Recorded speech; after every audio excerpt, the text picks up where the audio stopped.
안녕하세요. DJ 현희입니다. 오늘의 사연 시작해 보겠습니다. 때로 인생은 예상치 못한 방식으로 돌고 돌아 다시 시작되는 지점으로 우리를 데려다 주곤 합니다. 전혀 연관 없어 보이던 사람들이 생각지도 못한 순간, 깊이 연결돼 있었다는 걸 알게 되는 순간도 찾아오죠. 힘겹고도 평범한 하루하루를 살아가던 제가 마주한 어떤 인연도 그랬습니다. 저는 오늘 단 한 번도 상상조차 못했던 그 이야기를 들려드리려고 이렇게 사연을 보내게 되었어요. 지금부터 시작하겠습니다. 저는 바닷바람 거센 섬마을에서 자랐어요. 섬에는 학교가 딱 2개 있었어요. 초등학교 하나, 중학교 하나. 고등학교부터는 무조건 배를 타고 육지로 나가야 했기 때문에 중학교를 졸업하면 아이들은 대부분 섬을 떠났어요. 그만큼 작고 외진 섬이었죠. 섬의 중심은 작은 부두였고 바람이 부는 날이면 집집마다 빨랫줄에 걸린 미역과 멸치가 쉼없이 흔들렸어요. 저희 집도 그 섬에서 흔한 어가였지만 그래도 사는 형편은 나쁘지 않은 편이었어요. 아빠는 섬망 어선의 기관장이셨고 2달씩 조업을 나갔다 들어오면 짧게는 며칠, 길게는 1달씩 집에 계셨어요. 조업 수당과 선단 수익 배분 덕분에 명절마다 육지에 나가 큰 시장에서 새 옷도 사 입었고 방 안에는 온풍기도 들어와 있었어요. 당시엔 섬에서 그렇게 사는 집도 흔하지 않았기 때문에 친구들이 부러워한 적도 많았죠. 엄마는 아빠가 잡아온 고기며 조개, 멸치 같은 걸 손질해서 육지로 나가는 장사배에 실어 팔았고 저는 학교를 마치고 돌아오면 부둣가에 앉아 새끼 낚시를 하거나 그물 손질하는 아저씨들 옆에 멍하니 앉아 바다를 바라보곤 했어요. 어릴 적 제게 바다는 무섭거나 위협적인 존재가 아니었어요. 언제나 넉넉하고 따뜻했죠. 아빠가 집에 돌아오는 날이면 마당 평상에 멍게며 해삼, 꽃게가 한가득 쏟아졌고 그런 날이면 동네 어른들도 아이들도 하나둘 모여들어 마당에서 시끌벅적하게 떠들고 웃는 풍경이 당연하게 느껴졌어요. 그게 제겐 행복이었어요. 그런 날이면 엄마도 입가에 미소가 떠나질 않았고 아빠는 이번엔 꽃게가 살이 통통하게 올랐더라며 손으로 껍데기를 까서 제 입에 넣어주셨어요. 아빠, 그거 진짜 살아있는 거야? 그럼 살아있는 거지. 이거 그냥 바닷물에 살짝만 담가놔도 막 기어다닌다. 우와, 바닷속에 이런 게 진짜 많아? 많지. 아빠가 잡아온 건 진짜 극히 일부야. 바다는 보물창고야, 보물창고. 그렇게 단순하고 평온한 일상이 제 전부였어요. 그런데 제가 중학교 2학년이던 겨울 그 모든 평화는 무너져 내렸습니다. 아빠가 조업 중이던 어선이 조난을 당했다는 연락이 온 거였어요. 기상이 갑자기 나빠지면서 높은 파도에 배가 전복됐고 그 배에 타고 있던 선원 중 절반 가까이가 실종됐다고 했어요. 아빠도 그 안에 있었고요. 처음에는 설마 했어요. 아빠는 평소에도 풍랑 경보가 뜨면 남들보다 먼저 배를 돌리던 분이셨고 웬만한 파도에도 늘 침착하게 대처하셨거든요. 그런데 그날은 달랐어요. 아무리 기다려도 아무리 찾아도 아빠는 끝내 돌아오지 못했죠. 엄마는 울지도 못했어요. 충격이 너무 커서 오히려 멍한 표정으로 해경과 마을 어른들 말만 듣고 있었어요. 저는 그런 엄마 옆에서 끝도 없이 울었어요. 매일 새벽마다 부두로 달려가서 혹시라도 아빠가 돌아오는 건 아닌지 바다만 멍하니 바라봤어요. 하지만 기적은 없었습니다. 엄마, 아빠 진짜 안 오는 거야? 혹시 어디 조류에 휩쓸려서 아직도 바다 어딘가 있는 거 아니야? 그럼 찾아야 하잖아. 이러고 있으면 안 되잖아. 그만하자. 이젠 받아들여야지. 엄마, 우리 아직 실종 처리도 안 했잖아. 사람 살아있을지도 모르는데 왜 다들 포기하는 건데? 그만. 엄마도 힘들어. 우리 이제 받아들이자, 아영아. 엄마. 아빠가 사라지자 저희 집은 말 그대로 흔들리기 시작했어요. 마음의 구멍도 컸지만 더 큰 문제는 당장의 생활이었어요. 조업 수당이 끊기자 수입이 뚝 떨어졌고 엄마 혼자 바다에 나가 이것저것 해보셨지만 그걸로는 생활이 되지 않았어요. 게다가 보험 문제까지 생겼죠. 아빠가 마지막 출항을 앞두고 선사를 옮기면서 며칠간 공백이 생겼고 그 며칠 때문에 원래 타던 선사에서는 퇴직금과 단체 보험에서 제외가 됐는데 새로 들어간 어선에서는 근무 일수를 이유로 유족 보험금을 지급하지 않겠다고 한 거예요. 선주는 아예 비상시 책임은 선원 개인에게 있다는 계약서를 들고 왔고 결국 아빠의 죽음엔 그 누구도 아무런 책임도 지지 않았어요. 사람이 죽었는데 저렇게 뻔뻔하게 말해도 되는 거야? 사람 목숨보다 돈이 먼저인 거지. 나쁜 놈들. 그렇게 보상은커녕 실종 처리 이후에도 저희는 단 한 푼의 보상도 받지 못했어요. 결국 엄마는 새벽마다 바다로 나가 소라며 전복을 따고 남의 양식장에서 품을 팔기 시작하셨어요. 하루 종일 허리 굽히고 일하시고 집에 들어오면 손톱 밑이 다 까맣게 변해 있었어요. 저는 중학생이 되면서부터 방과 후에 부두 창고에서 미역줄기를 다듬는 아르바이트를 시작했어요. 겨울철엔 손이 얼어붙을 정도로 찬 물속에서 미역을 씻어야 했고 물수건으로 감싼 손으로 겨우 집에 들어오면 손끝이 퉁퉁 부어 있었죠. 주말이면 엄마와 함께 바다 건너 육지장에 나가 좌판을 깔았어요.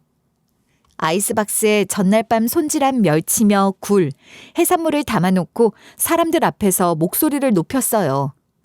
굴이에요. 방금 따온 굴. 살이 탱탱하고 시원한 바다맛 그대로예요. 여기 전복도 있어요. 자연산이에요. 아주 귀한 거예요. 한 봉지에 10,000원이요. 그렇게 장사를 하다 보면 운 좋으면 한 손님이 모두 다 사가기도 했지만 몇 개 팔리지 않고 그대로 들고 돌아오는 날도 있었어요. 그런 날이면 다시 선착장으로 가는 길에 엄마 몰래 눈물을 훔쳤습니다. 엄마, 우리도 언젠간 다시 잘 살 수 있겠지? 그럼 우리 둘이니까 괜찮아. 버틸 수 있어. 엄마가 뭐 우리 아영이 굶기겠니? 그렇게 저희 모녀는 하루하루 버티며 살아냈고 고등학교는 육지에 있는 학교로 진학했어요.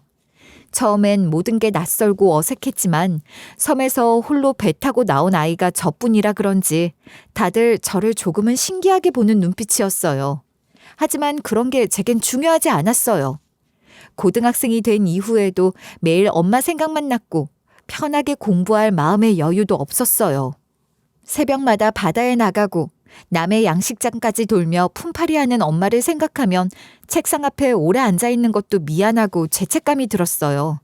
어떻게든 하루라도 빨리 돈을 벌어 엄마에게 보태야겠다는 생각뿐이었죠.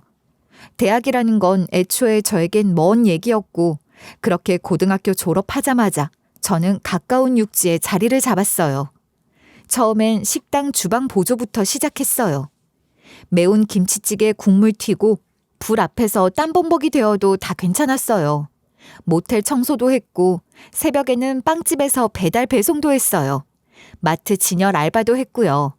하루에 2-3개씩 아르바이트를 뛰는 날도 많았어요. 그래도 월급날 엄마 통장으로 몇십만 원이라도 송금할 때면 그게 그렇게 뿌듯하더라고요. 엄마, 이번 달에도 조금 보냈어. 적은 돈이지만 반찬이라도 좀 챙겨. 병원도 가고. 너 그 돈이 어디서 나서 보내. 너나 잘 챙겨 먹고 살아. 엄마는 괜찮아. 괜찮긴 뭐가 괜찮아. 손목 아프다면서. 이번엔 꼭 병원 가야 해. 엄마는 그런 제 연락을 받을 때마다 눈물이 난다고 하셨어요. 말은 그렇게 하셔도 매번 보낸 돈은 잘 쓰지도 못하고 통장에 고스란히 쌓아두시기 일쑤였어요. 저도 고시원에서 쥐가 나오는 방에 살았고 배달 음식은 비싸서 라면과 김치 하나로 며칠을 버티기도 했지만 그게 괴롭지는 않았어요. 버텨야 할 이유가 있으니까요. 그렇게 몇 년을 악착같이 버티다 보니 돈도 조금씩 모이기 시작했어요. 몸이 망가질 정도로 일만 하다 보니 어느 날은 병원 신세를 지기도 했죠. 하루는 병원 침대에 누워서 이제 진짜 그만두고 사람처럼 살아야겠다는 생각이 처음으로 들었어요. 그러다 알바로 일하던 카페에 정식 매니저로 채용이 됐고 그렇게 처음으로 주말이 있는 삶, 퇴근이 있는 일상을 살게 됐어요. 그리고 거기서 남편을 만났어요. 근처 회사에 다닌다는 남편은 거의 매일같이 출근 전 카페에 들러서 아이스라떼를 주문했어요. 처음엔 그냥 단골인가 보다 했는데 이상하게도 늘 같은 시간, 같은 자리, 같은 음료였어요. 나중에 알고 보니 그게 다 관심을 끌기 위한 전략이었더라고요. 그렇게 한두 달쯤 지나던 어느 날 남편이 먼저 말을 걸어왔고 자연스럽게 연락을 주고받다 연애로 발전했어요. 솔직히 저는 남편을 만나기 전까진 연애 같은 걸 꿈꿔본 적도 없었어요. 제 삶에는 늘 생계가 먼저였고 사랑은 사치였거든요. 하지만 다정하고 배려심 깊은 남편이 어느새 제 삶의 틈에 조용히 스며들어 있더군요. 1년쯤 연애를 한 뒤 우리는 소박한 결혼식을 올렸어요. 멋들어진 웨딩홀도 아니고 대형 꽃장식도 없었지만 저희 둘에겐 그저 함께 서 있는 것만으로도 충분했어요. 결혼 후엔 시가에 얹혀 살게 됐어요. 남편이 아직 대리였고 신혼집을 마련하려면 시간이 필요하다고 하더라고요. 처음엔 우리 집 마련할 때까지만 잠시 머물기로 한 건데 문제는 그때부터였어요. 시간은 저를 전혀 마음에 들어 하지 않았어요. 특히 시모는 저를 본 첫날부터 대놓고 싫은 티를 냈죠. 섬에서 올라온 애들은 냄새가 다르다더니 진짜네. 비릿한 게 확 올라오네. 저 씻고 바로 왔는데. 아이고야, 냄새가 그냥 몸에 밴 거지. 고기랑 조개랑 같이 살다 보면 몸에 밴다니까. 그 말이 얼마나 수치스러웠는지 몰라요. 고등학교까진 늘 섬 출신이라면 희귀하다며 사람들이 관심을 보였는데 여기선 그게 수치가 되었어요. 시모는 저를 섬 출신 고졸 촌뜨기라고 무시했고 제대로 배운 것도 없는 애가 우리 집 며느리라고 하며 노골적인 말들을 툭툭 던졌어요. 시부는 더했어요. 말없이 신문만 들여다보며 식사를 했고 제가 건넨 말에는 눈도 마주치지 않고 대꾸도 없었어요. 제가 마치 무슨 투명인간이나 되는 것처럼요. 명절이 되면 시모는 손 하나 까딱하지 않았어요. 대신 제가 전을 부치고 상을 차리고 제사 음식도 준비했어요. 그래도 듣는 소리는 항상 같았어요. 손이 왜 이렇게 느려? 멀쩡한 애가 일을 이렇게 못해? 죄송해요. 아직 요령이 안 생겨서요. 간도 안 봐? 이거 완전 짜잖아. 손맛이 없어, 손맛이. 그런 날이면 속으로 수십 번 되뇌었어요. 참자, 참자. 지금은 참아야 한다고. 다행히 남편이 몰래 제 편을 들어줬어요. 힘들지? 나만 믿고 조금만 더 참자. 우리 금방 집 얻어서 나갈 수 있어. 그 사람 하나 믿고 버텼어요. 그 사람 하나 때문에 참고 또 참으며 살았어요. 시가에서 독립해 나갈 날만 손꼽아 기다리면서요. 남편과 함께 있는 시간이 제 유일한 위안이었고 남편 없었으면 정말 하루도 못 버텼을 거예요. 그렇게 하루하루를 버텨가고 있었어요. 결혼하고 1년 반쯤 지났을 때 딸이 태어났어요. 임신 기간 내내 별다른 문제 없이 순조로웠고 출산 당시에도 별 탈 없이 무사히 잘 나와줬어요. 처음 몇 개월 동안은 정말로 어쩜 이런 아기가 다 있을까 싶을 정도로 잘 먹고 잘 자고 울지도 않고 잔병치레도 없었어요. 사람들이 집에 놀러 올 때마다 어머, 이 집 아기는 어쩜 이렇게 순하냐. 이런 애는 거저 키우는 거라니까 라며 감탄했을 정도였어요. 저도 남편도 딸을 보며 매일이 감탄의 연속이었고 밤마다 딸 자는 얼굴만 보고 있어도 입가에 웃음이 저절로 났어요. 하지만 돌이 되어갈 무렵 아이가 저를 보고도 별다른 반응을 보이지 않는다는 걸 느끼기 시작했어요. 이름을 불러도 고개를 돌리지 않았고 눈이 마주쳐도 웃지 않았고 다른 집 아이들처럼 옹알이나 장난스러운 반응도 없었어요. 처음엔 그냥 느린 아이라 생각했어요.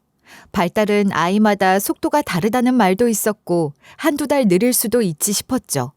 그런데 어째 시간이 지나도 상황은 달라지지 않았고 주변 또래 아이들과 비교할수록 아이의 반응이 지나치게 없다는 걸 인정할 수밖에 없었어요.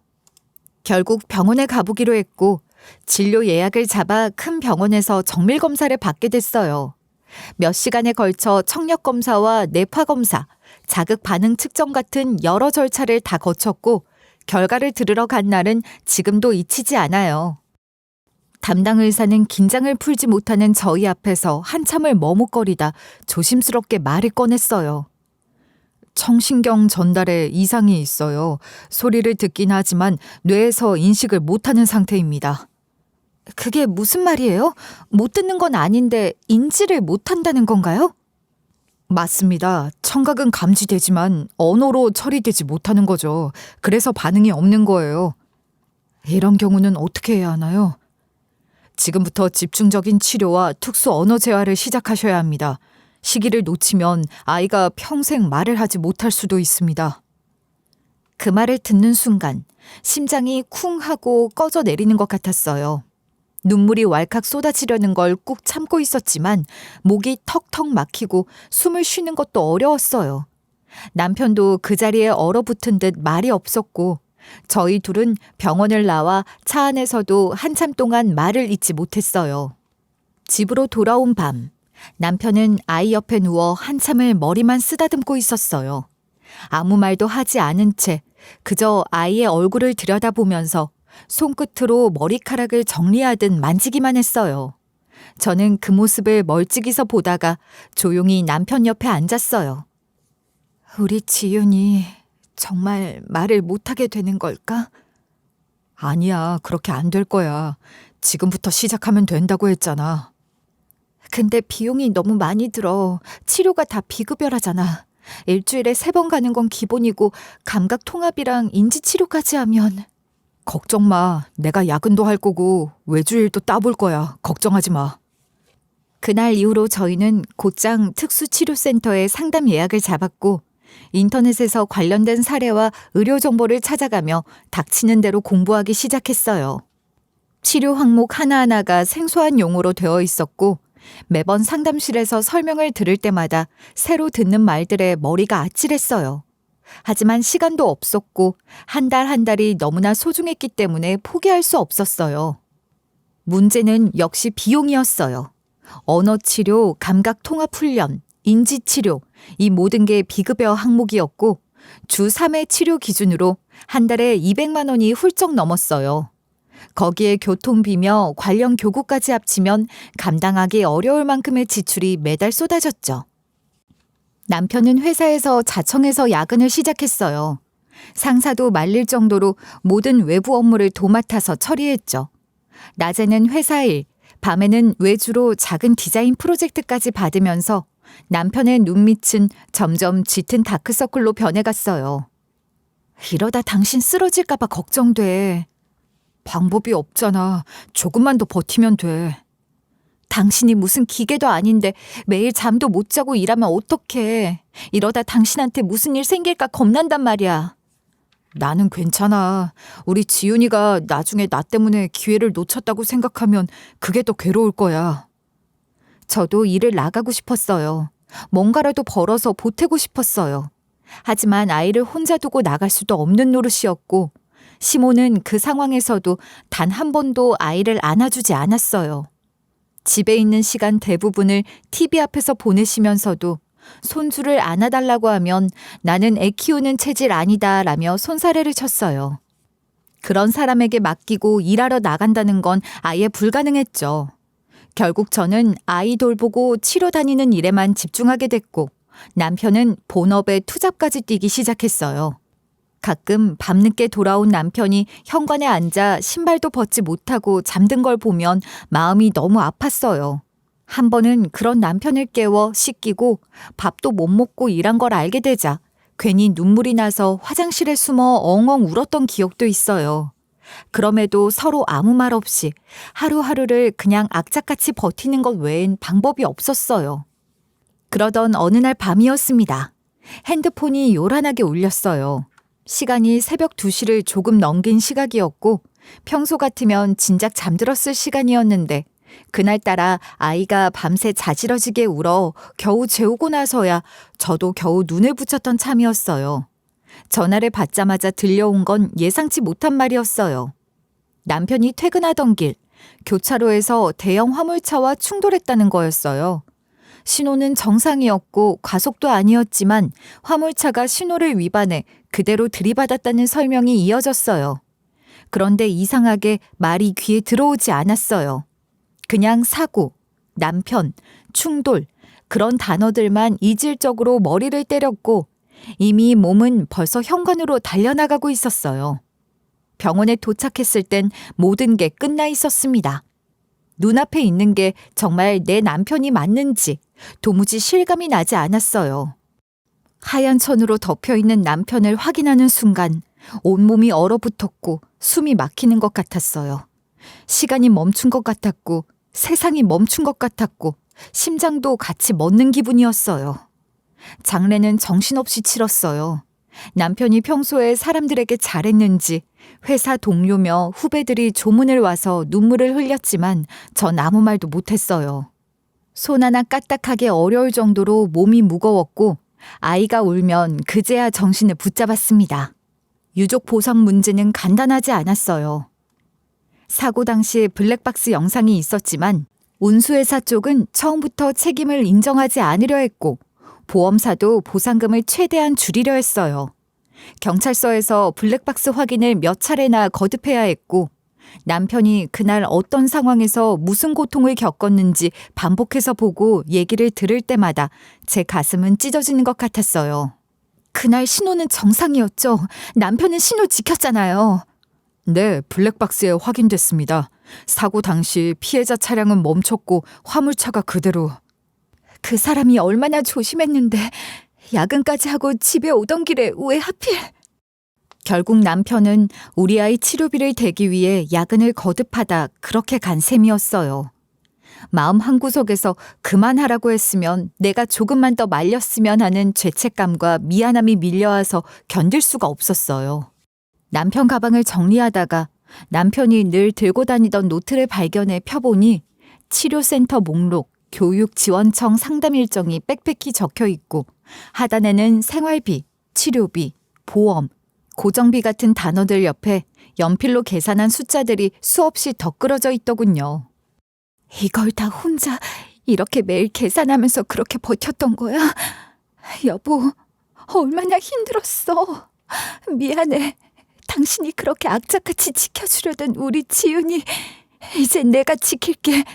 당신 대신 내가 할게. 남편이 남긴 말들은 없었지만 그 노트가 제게 말하고 있었어요. 어떻게든 아이 치료를 계속해야 한다고. 끝까지 포기하지 말라고. 저는 그날 노트를 끌어안고 한참을 울었어요. 그리고 마음먹었죠. 나 혼자라도 이 아이 꼭 치료받게 하자고. 그 사람이 그렇게까지 버티며 남긴 그 의지를 제가 이어가야겠다고요. 하지만 현실은 생각보다 더 잔인했어요. 시모가 저를 부엌에 불러 앉히고는 말하더군요. 이제 너는 우리 집하고 아무 상관없다. 우리 아들은 갔고 너랑 애는 법적으로 남이야. 안 그러냐? 그 말이 끝나자마자 숨이 턱 막혔어요.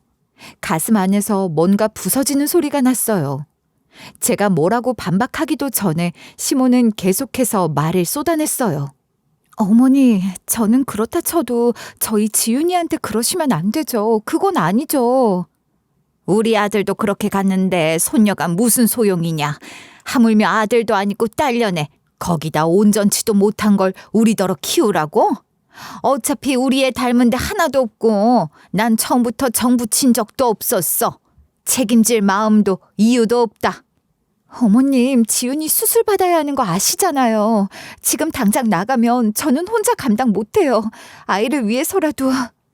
시모는 제 말을 끊으며 눈을 치켜뜨고 단호하게 말했어요. 책임지고 싶으면 네가 책임져. 우리는 이제 상관없다. 결국 저는 남편이 남긴 보험금 일부와 시가에서 양육비 명목으로 건네준 얼마 안 되는 돈 봉투 하나를 손에 들고 집을 나서야 했어요. 짐이라고 해봤자 아이 옷 몇 벌, 제 옷 몇 벌, 병원 서류, 그리고 늘 메고 다니던 크로스백 하나가 전부였어요. 그 작은 짐들을 겨우 챙겨 딸의 품에 안고 현관을 나서는 그 순간 시부는 끝까지 고개 한번 들지 않더군요. 아무 말도 없이 신문만 들여다본 채로 끝내 절 인간 취급조차 하지 않으셨죠. 새벽 공기는 매서웠고 차가운 바람이 옷 사이로 파고들었지만 더 이상 머물 곳이 없었어요. 갑작스러운 생계의 공백에 숨이 막힐 지경이었어요. 무엇보다 더 큰 두려움은 남편이 없다는 슬픔보다 이 아이와 단둘이 앞으로 어떻게 살아가야 할지 전혀 감이 오지 않는 불안감이었어요. 결국 저는 아이를 꼭 끌어안고 첫 차를 타고 친정으로 향했습니다. 아이는 제 품에서 잠들어 있었고 저는 계속 눈을 깜빡이며 울음을 참았어요. 울면 안 된다고, 지금은 울 시간이 아니라고 계속 되뇌었어요. 그 무렵 엄마는 건강 문제로 병원 진료가 잦아지면서 섬에서 나와 근처 도시 변두리로 이사를 하신 상태였어요. 방 하나, 거실 하나가 전부인 집이었지만 저와 아이가 머물 곳이 있다는 사실 하나만으로도 얼마나 다행이었는지 몰라요. 하지만 짐을 들고 초인종을 누르기 전까지 발이 떨어지지 않았어요. 저 혼자 가는 것도 아니고 아이까지 데리고, 그것도 시가에서 쫓겨난 처지로 돌아가는 거라 차마 얼굴을 들 수가 없었어요. 문이 열리자 엄마는 말없이 저와 아이를 바라보셨어요. 제 얼굴이 말보다 먼저 모든 걸 말하고 있었던 것 같아요. 그런데도 엄마는 아무 말 없이 문을 열어주시고 거실 한쪽 벽장 문을 열어 이불을 꺼내오셨어요. 저는 그 조용한 행동 하나에 그만 고개를 떨구고 말았어요. 엄마 미안해. 됐어. 그런 말 말고 애부터 눕혀. 잠이나 좀 자게 해야지. 방도 하나뿐이고 불편할 텐데.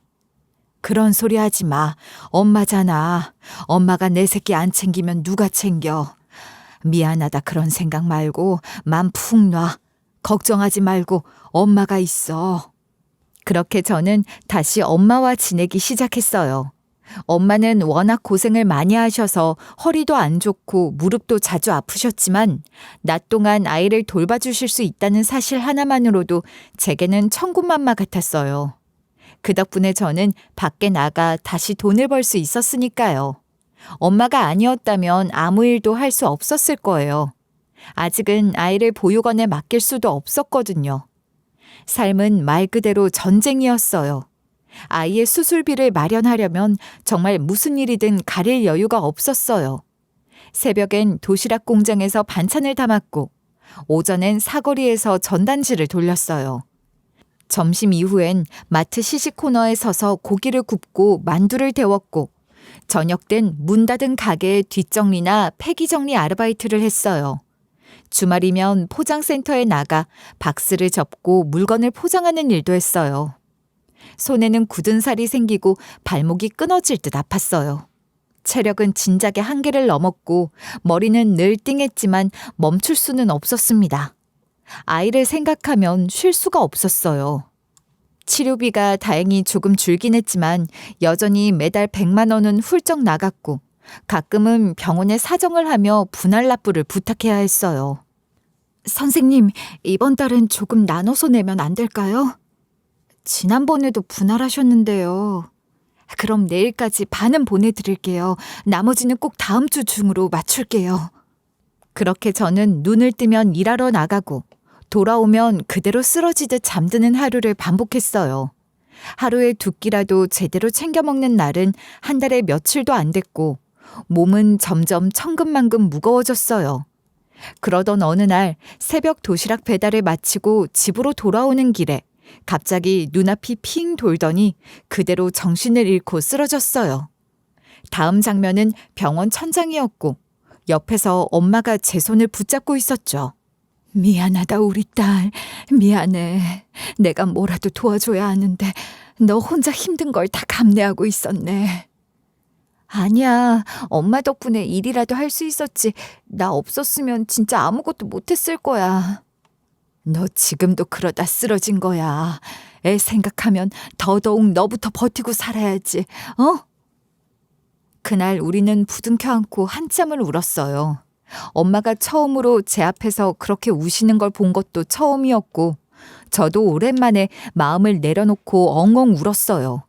남편 잃고 아이 안고 버텼던 시간들, 차마 말하지 못했던 속마음까지 전부 그 순간 쏟아져 나왔어요. 숨겨뒀던 슬픔, 원망, 두려움, 그 모든 게 엉켜서 엉엉 울고 났더니 이상하게 오히려 조금 가벼워지는 기분도 들더라고요. 그렇게 저는 다시 붙들고 일어설 준비를 했어요. 병원에서 퇴원하고 며칠 동안은 억지로라도 쉬어야 했지만 그 잠깐의 틈에도 사실 불안함이 온몸을 감싸고 있었어요. 아이 치료비는 그대로였고 밀린 공과금과 카드값도 쌓여만 갔으니까요. 몸이 회복되자마자 저는 다시 일을 나가야 했는데 이번에는 예전처럼 이 일 저 일 단기로는 도저히 버틸 수 없겠다는 생각이 들었어요. 체력은 바닥이 났고 언제 들어올지 모르는 들쭉날쭉한 수입으로는 치료비와 생계비를 감당할 수 없으니까요. 매달 고정적인 수입이 절실했어요. 그래서 마음을 다잡고 아예 정규직에 가까운 오래 다닐 수 있는 일자리를 찾기로 결심했죠. 그때 우연히 근처 젓갈 공장에서 생산직을 채용한다는 공고를 보게 됐어요. 월급도 생각보다 나쁘지 않았고 4대 보험에 주 5일 근무, 주유수당, 휴게실과 구내식당까지 갖춰져 있다는 문구가 눈에 들어왔어요. 놓칠 수 없는 기회라 바로 이력서를 쓰고 공장을 찾아갔고 마침 사람이 급했던 모양인지 면접도 길지 않았고 그 자리에서 바로 채용됐어요. 다음 날부터 출근할 수 있겠냐는 물음에 당장이라도 가능하다고 대답했죠. 젓갈 공장은 생각보다 규모가 컸고 위생 관리도 굉장히 철저했어요. 바닥도 늘 젖어 있어서 미끄럼 방지 신발이 필수였고 장갑과 위생 모자, 마스크까지 갖추고 일해야 했어요. 냄새는 어쩔 수 없이 옷에 배었지만 일하는 사람들 표정이 무뚝뚝해도 서로 무례하거나 날카롭진 않았어요. 처음 며칠은 조용히 포장 라인 한쪽에 서서 박스를 접고 밀봉된 젓갈을 상자에 담으며 사람들 눈치를 봤어요. 그러다 점심시간에 직원 식당을 들렀다가 식당 한쪽 구석에 유리벽으로 분리된 작은 공간을 보게 된 거예요. 안쪽에는 작은 아이들이 낮잠을 자고 있었고 보육교사가 동화책을 읽어주거나 색종이를 접고 있었어요. 그 옆에는 작업복을 입은 몇몇 엄마들이 아이에게 인사하고 돌아가는 모습도 보였죠. 알고 보니 공장 측에서 직원들을 위해 자체 보육시설을 운영하고 있었던 거예요. 생각지도 못한 너무 낯선 광경이었어요. 이런 선진적인 시스템이 여기 있을 줄은 상상도 못했거든요. 직장에 보육시설이 달려있다니 그런 건 보통 대기업에도 있을까 말까 한 거잖아요. 망설이다가 저는 담당자에게 조심스럽게 말을 꺼냈어요. 저기 혹시 그 보육실 직원이면 누구나 이용할 수 있는 건가요? 아, 아기 있으세요? 네, 아직 3돌 안 된 딸이요. 말이 늦고 치료도 받고 있어서 엄마 옆에 있는 게 더 좋다 하더라고요. 지금 인원 여유는 좀 있어요. 등록 절차만 밟으시면 바로 가능할 겁니다. 그 말을 듣고 며칠을 고민했어요. 엄마는 허리도 안 좋고 계속 아프시다고 하셨는데 차마 아이까지 계속 맡기고 일 나간다는 게 마음에 걸렸어요. 결국 어느 날 밤 아이를 재우고 난 뒤 조심스럽게 엄마에게 말을 꺼냈어요. 엄마, 나 우리 지윤이 데리고 출근해 볼까 해. 공장에 보육실이 있거든. 선생님도 계시고 아이들이랑 같이 지낼 수 있는 공간인데. 그래? 그런 데가 다 있니? 요즘은 좋은 데도 많구나. 엄마도 이제 허리도 아프고 무릎도 그렇고 하루 종일 애랑 있는 것도 힘들잖아. 그거야 그렇지만. 아니다. 그럼 나도 거기 일하면 안 되겠니? 처음엔 그게 무슨 말씀인가 싶어 눈이 동그래졌어요. 너 혼자 돈 버는 거 보면 가슴이 철렁해. 허리 아픈 건 늙었으니 뭐 평생 안고 가야지. 그래도 손 쓰는 일 정도야 하지. 진짜 괜찮겠어? 안 되면 어쩔 수 없지만 한번 물어라도 봐봐. 딸내미 혼자 그렇게 고생하는 거 보느니 나도 같이 움직이는 게 낫지. 엄마의 말에 저는 또 울컥했어요. 저는 바로 다음 날 관리자에게 물어봤어요. 엄마가 함께 일할 수 있을지, 혹시 채용 여유가 있는지를요. 공장 측에선 의외로 흔쾌히 대답했어요. 일단 모시고 한번 와보세요. 너무 무리되는 작업은 드리지 않을 거고요. 일단 가벼운 면접 한번 봐봅시다. 그렇게 다음 날 아침, 엄마와 함께 출근 시간보다 훨씬 이르게 공장 사무실로 향했어요. 늦을까봐 새벽같이 눈을 뜨고 준비한 터라 아직 해도 다 뜨지 않은 시간에 버스를 타고 한참을 걸어서 도착했죠. 공장 정문을 지나 사무실로 안내받을 때까지만 해도 마음이 복잡했어요. 엄마가 면접을 잘 보실 수 있을지, 혹시 연세 때문에 거절당하면 어쩌나 싶기도 했고, 괜히 엄마에게 더 미안해질까봐 마음 한구석이 조마조마했어요. 사무실 안으로 들어가니 직원 한 분이 사장실로 안내해 주셨어요. 문이 열리고 안에 들어서 저는 조심스레 인사를 드리며 사장님께 엄마를 소개하려 했어요. 그런데 사장님이 제 얼굴을 뚫어지게 보더니 갑자기 표정이 굳더니 말도 없이 벌떡 일어나시는 거예요. 그 순간 저도 모르게 놀라서 몸을 움찔했어요. 그런데 그 다음 장면은 더 믿기지 않았어요. 사장님이 그대로 바닥에 무릎을 꿇으시는 겁니다. 바닥에 무릎을 꿇은 채로 고개를 떨구고 숨을 크게 내쉬며 눈을 가리고 흐느끼기 시작하셨죠. 어머, 사장님, 왜 이러세요? 무슨 일이세요? 일어나세요. 아니, 이분이 왜 이러신다니? 일어나세요. 왜 무릎을... 제가 얼떨결에 사장님 쪽으로 다가가 손을 뻗었고 엄마도 놀라 사장님을 부축하려 하셨어요. 그런데 그때 사장님의 입에서 너무도 뜻밖의 말이 흘러나왔어요. 혹시 고 선장님 사모님 아니십니까? 그 말에 순간 귀가 멍해졌어요. 고 선장님이라는 말. 아빠 얘기가 너무 오랜만에, 너무 갑작스럽게 너무 낯선 공간에서 들려와 당황할 수밖에 없었죠. 저희 아버지를 아세요? 역시 맞으시군요. 어떻게... 저는 멍하니 엄마를 바라봤고 엄마도 말없이 사장님을 쳐다보셨어요.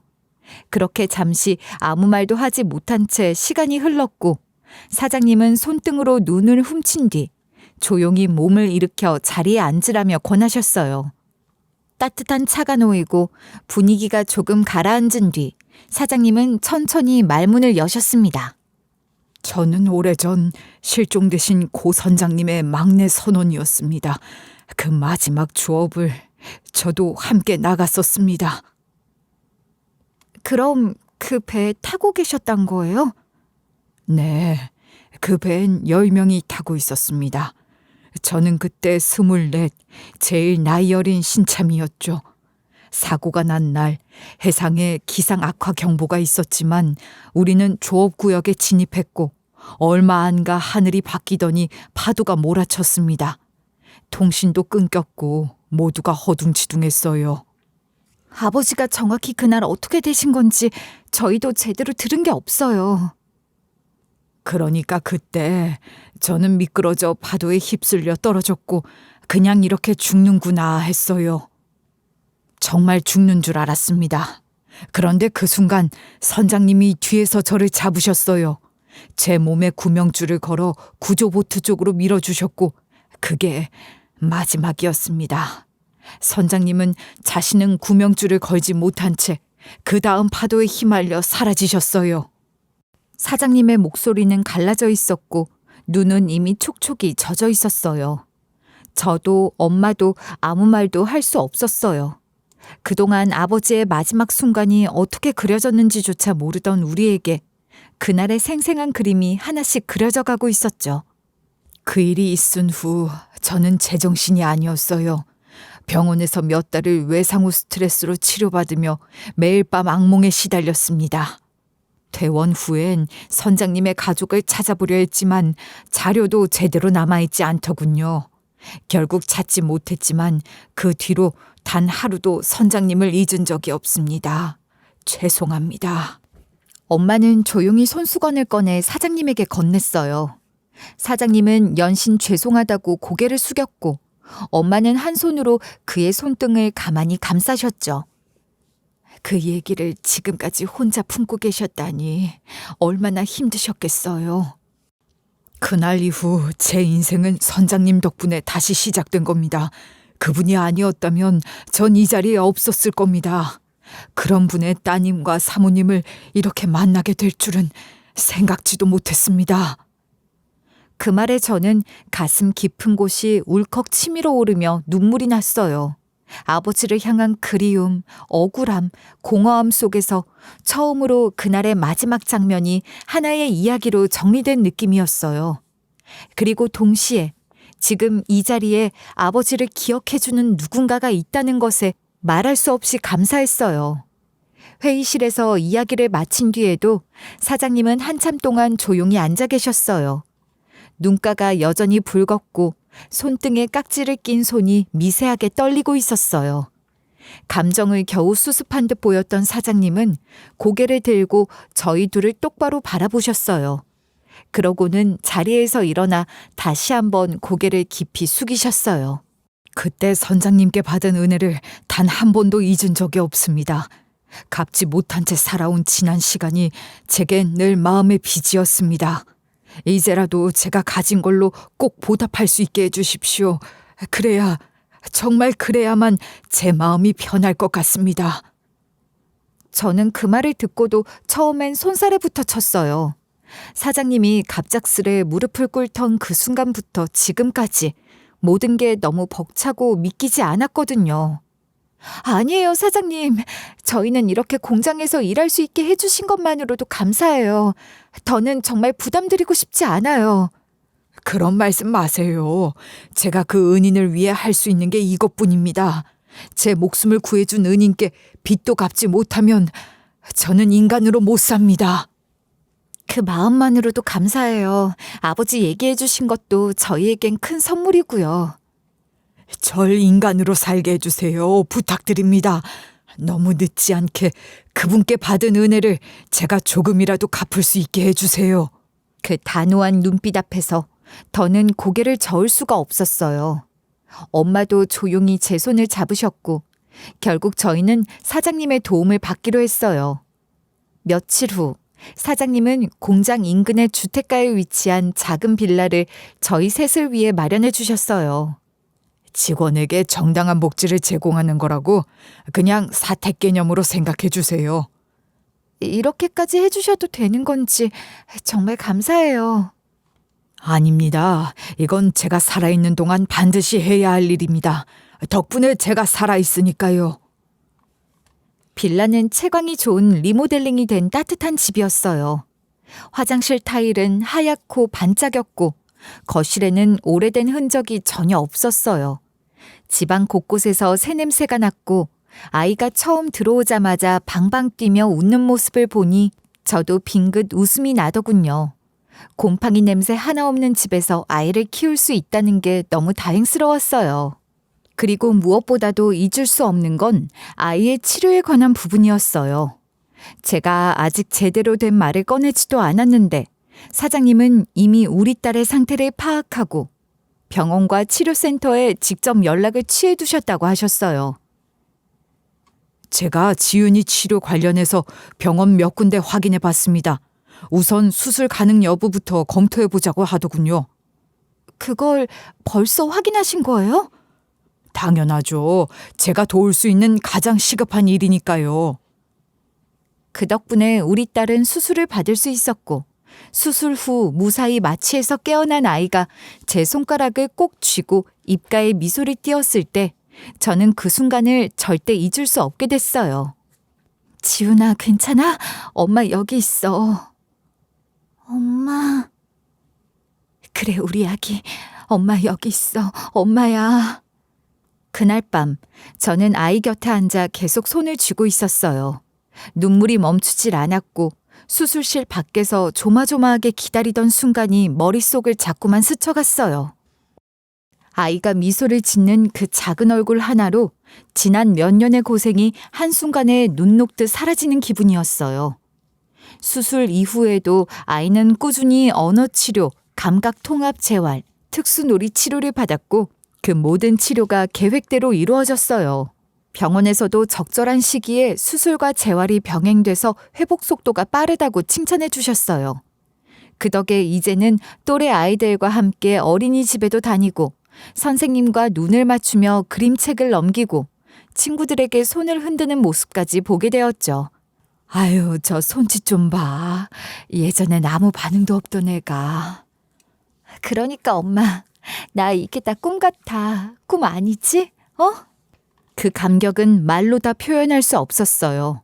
너무 감사했고 또 감사했어요. 아버지가 목숨을 던져 살린 한 생명, 그 생명이 이제는 또 다른 생명을 살리고 있었고, 그로 인해 우리 삶이 다시 움직이기 시작한 거예요. 공장에서 일한 지 얼마 지나지 않아 저는 정규직으로 채용됐어요. 처음엔 포장 라인에서 시작했지만 점차 업무 영역이 넓어지면서 제품 검수와 출하 관리까지 맡게 되었고, 새로운 책임감에 마음가짐도 달라졌어요. 오랜만에 제 손으로 일군 안정감이었고, 매달 일정한 수입이 들어온다는 사실이 제게 얼마나 큰 위안이 되는지 몰랐어요. 일하는 날이면 늘 긴장을 늦출 수 없었지만 그 바쁜 하루하루가 어느새 저에게는 살아있다는 증거처럼 느껴졌어요. 엄마도 주 3회 정도로 공장에 나오셨어요. 주로 단순 포장이나 분류 작업 위주였고 다른 아주머니들과도 금세 친해지셨어요. 쉬는 시간엔 식당 구석에서 종이컵에 커피를 따라 마시며 조곤조곤 이야기를 나누는 모습이 참 보기 좋더라고요. 공장에선 아이 하원 시간에 맞춰 엄마와 제가 교대로 퇴근할 수 있도록 시간 조정도 해주셔서 일과 육아가 맞물리는 매 순간이 정말 신기하게도 잘 흘러가기 시작했어요. 삶이 한결 덜 고단해졌다는 느낌이 들기 시작했죠. 그러던 어느 날 인사팀에서 제게 연락이 왔어요. 지역 소식지에서 저희 이야기를 듣고 인터뷰 요청이 들어왔다는 거였어요. 처음엔 무슨 얘기인가 싶었는데 병원 측을 취재하던 기자가 우리 아이 치료 관련 이야기를 들으면서 공장과의 사연까지 알게 됐다고 하더라고요. 처음엔 망설였어요. 이런 얘기를 밖으로 드러내는 게 조심스럽기도 했고 혹시라도 아이에게 불필요한 시선이 가지 않을까 걱정됐거든요. 며칠을 고민하다 결국 저는 인터뷰에 응했어요. 아이가 잘 자라고 있다는 걸, 그리고 누군가의 선의로 한 아이의 인생이 바뀔 수 있다는 걸. 언젠가 아이가 자라서 이 기사를 보게 된다면 엄마가 나를 얼마나 지키려 했는지 알게 해주고 싶었어요. 인터뷰는 공장 사장님과 저희 가족의 인연, 바다에서 시작된 그 은혜가 다시 대를 이어졌다는 이야기 위주로 실렸고 지역 커뮤니티에서 꽤 따뜻한 반응을 얻었어요. 작지만 감동을 주는 내용이었고 공장 식구들이나 이웃들도 다들 기사 이야기를 하며 저에게 좋은 말을 건네셨어요. 기사 잘 봤어요. 진짜 드라마 같더라고요. 사장님 진짜 멋지시다. 그리고 지훈 엄마도 참 잘 버텼어요. 그런 날들이 있었다는 거 오늘은 몰라보겠더라고요. 아이 때문에 버틴 거예요. 다들 이렇게 응원해 주시니 더 힘이 나네요. 그렇게 따뜻한 반응 속에 며칠이 지나고 평소처럼 아이를 데리러 어린이집에 다녀오는 길에 모르는 번호로 전화 한 통을 받았어요. 수화기 너머로 들려온 목소리는 너무도 익숙했어요. 시모였죠. 잡지에 네 얘기 나왔더라. 그 아이 수술했다며? 건강하다며? 얼굴 한 번만 봤으면 한다. 그 말에 숨이 턱 막히는 기분이었어요. 세상에 참 뻔뻔한 사람이 많다고 하지만 그중 최고는 이 사람이 아닐까 싶었죠. 왜요? 저희 딸을 왜 그쪽에게 보여줘야 하죠? 아니 그게 무슨 말이니? 나는 그냥 아이 얼굴 한 번만. 그때 저 쫓아내시면서 그러셨잖아요. 이제 그쪽이랑 우리랑은 아무 관계도 없다고. 기억 안 나세요? 그땐 내가 너무 힘들어서 그랬지. 지금 와서 그 얘기를 물고 늘어지니? 그 말 제가 이제 돌려드릴게요. 저희 딸 그리고 저 이제 그쪽이랑은 아무 관계도 없는 사람들입니다. 다시는 연락하지 마세요. 시모가 뭐라고 더 말하려는 기색이었지만 저는 그냥 전화를 끊었어요. 그 번호는 바로 차단했고 그 뒤로 그쪽에서 오는 연락은 어떤 경로로도 받지 않았어요. 끊는 순간 손이 부들부들 떨렸지만 마음 한편은 시원하다는 생각도 들었어요. 그렇게 저는 더는 흔들리지 않기로, 뒤를 돌아보지 않기로 마음을 다잡았습니다. 시간이 흐른 지금 저는 공장에서 나름 핵심 직원이 되었어요. 처음엔 단순 포장 라인에서 상자나 접고 밀봉된 제품 정리하던 사람이었는데 하루하루 성실히 하다 보니 맡는 일이 하나둘 늘어나기 시작했어요. 어느 순간부터는 위생관리 쪽까지 책임지게 되었고 출하검수 업무까지 맡으면서 외부 거래처와의 대응도 하게 되었어요. 그러다 어느 날부터는 사장님이 저를 신제품 기획회의에까지 부르셨어요. 이번에 출시할 명란젓 신제품 말인데요. 자극적이지 않으면서도 짜임새 있게 포장해보면 어떨까요? 명란 특성상 공기 접촉에 민감하니까 내부 실링을 이중으로 하면 신선도 유지에 좋을 것 같아요. 그럼 포장도 얇게 해서 낮게 구매 유도도 가능하고요. 그래요. 역시 그 아이디어. 지난번 그 조미 낙지도 그쪽 말 듣고 바꾸고 나서 반응 좋았어요. 그렇게 저는 매주 열리는 기획회의에 들어가 제안을 내고 아이디어를 공유하고 때론 바코드 하나까지 꼼꼼히 살피며 작은 성과를 쌓아갔어요. 제 손을 거쳐 나간 젓갈들이 지금은 대형마트 입점은 물론 온라인 쇼핑몰에서도 전국 단위로 판매되고 있어요. 가끔 인터넷에 올라온 후기를 보면 괜히 가슴이 두근거리고 제 이름을 모르는 사람들이 제 덕분에 만든 제품을 먹고 있다는 게 새삼 신기하기도 해요. 공장도 점점 더 커지고 있어요. 새 냉장 창고도 생겼고 온라인 물류팀이 따로 신설되면서 요즘은 택배량도 부쩍 늘었어요.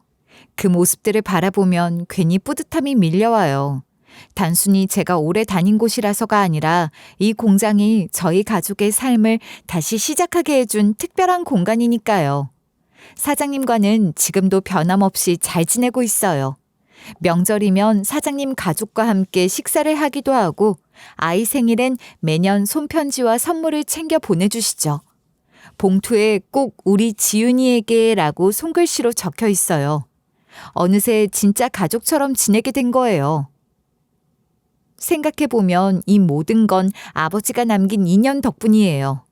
바다에서 건져낸 단 한 명의 생명이 결국 다시 우리 가족을 살게 했다는 게 말로 다 설명할 수 없는 신기한 운명이에요.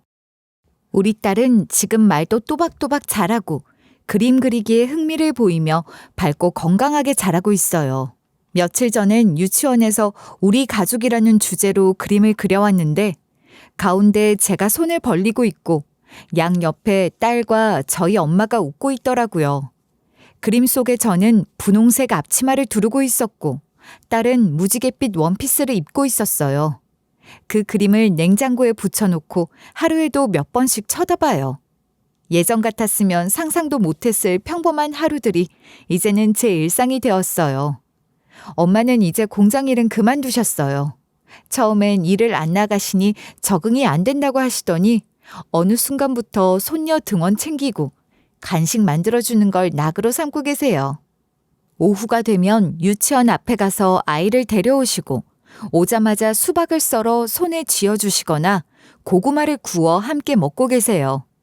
둘이 나란히 앉아 퍼즐을 맞추고 동화책을 읽는 모습을 바라보면 괜히 울컥할 때가 있어요.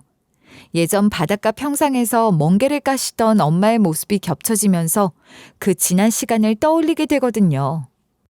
엄마, 우리 지훈이 말 진짜 많이 늘었지? 많이는 정도가 아니다. 요즘은 제가 나보다 말을 더 잘해요. 내가 무슨 말만 하면 아니거든요. 그런 거 아니거든요. 이러는데 아주 못 말린다니까. 엄마가 있으니까 애가 그만큼 안정된 거야. 진짜 고마워, 엄마. 내 맘 알지? 한편 한때 시모였던 사람은 건강이 악화되어 요양병원에 입원 중이라는 얘기를 들었어요. 처음엔 관심도 없었지만 어느 날 문득 생각해보니 그때 전화했던 것도 혹시 자기 돌봐달라는 신호였던 게 아닐까 싶기도 하더라고요. 물론 그렇다고 해서 지금 제 마음이 달라지는 건 없어요. 양심이란 게 있는 사람이라면 그런 말도 그런 행동도 못했겠죠. 그리고 시부라 부르기도 싫은 그 사람은 퇴직금 문제로 회사와 분쟁을 겪다 결국 소송까지 가게 됐다는 소문도 들었어요. 한때는 둘이 아주 똘똘 뭉쳐서 저를 내쫓던 사람들이었는데 지금은 서로 얼굴조차 안 보고 산다고 하더라고요. 여하튼 저는 그 사람들한테 연락 받은 적도 없고 앞으로도 마주칠 일 없을 거라고 생각해요. 마주친다 한들 달라질 것도 없어요. 그 시절의 모든 말, 모든 표정이 제 머릿속에 그대로 남아있으니까요. 여전히 삶은 바쁘고 매일같이 젓갈 냄새가 손에 배어요. 손톱 밑에 간장, 고춧가루가 끼고 손등에 포장 테이프 자국이 남기도 하죠. 하지만 그 냄새는 제겐 가난과 비참함의 냄새가 아니에요. 오히려 제가 다시 일어서고 떳떳하게 살아남았다는 증명 같은 거죠. 제 삶에 스며든 냄새이자 제 이야기를 품고 있는 흔적이고요.